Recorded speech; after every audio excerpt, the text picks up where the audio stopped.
तरकारीको रेसिपी बनाउँदैछु है। मैले चाहिँ कसरी बनाउँछु भने क्याप्सिकम बनाउँदाखेरि तोरीको तेलमा मेथी झानेर अनि त्यसपछि लसुन र प्याजको पात र प्याजहरू हालेर पुऱ्याउँछु। अनि त्यसपछि तेजपत्ता अब छ भने हाल्छु, नभए केही छैन।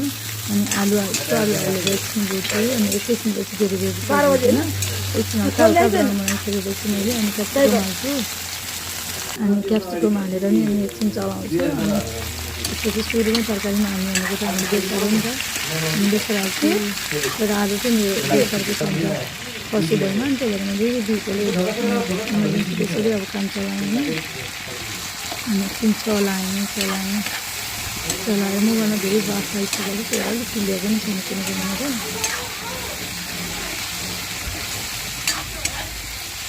आफैले भिडियो बनाउँदै आफूले बनाएको। अनि यो लसुन र अदुवाको कटिङ गरेर चप गरेर हाल्दा चाहिँ मलाई एकदम मनपर्छ होइन, किनकि अलिअलि मुखमा आएको मिठो हुन्छ। अनि त्यही भएर त्यस्तो नै हालेर मैले एकछिन चलाएँ।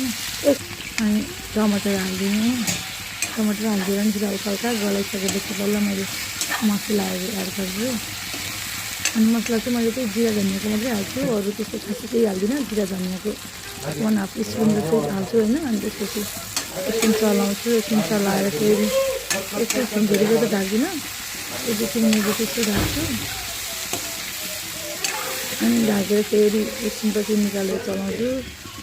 अनि यो हरियो खुर्सानी छुटेको नि, हरियो खुर्सानी मैले हालिदिँदैछु।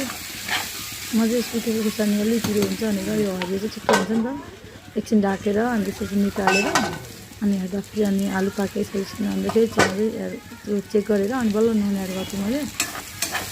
अनि नुन चाहिँ धेरै चर्को नखाने, तरकारी पनि छोडेर नि त, त्यही भएर अनि त्यति हाल्दा पुग्यो पनि एड गर्नु पऱ्यो पछि। अनि यतिको भइसकेपछि फेरि मैले धनियाँ हालिदिन्छु काटेको।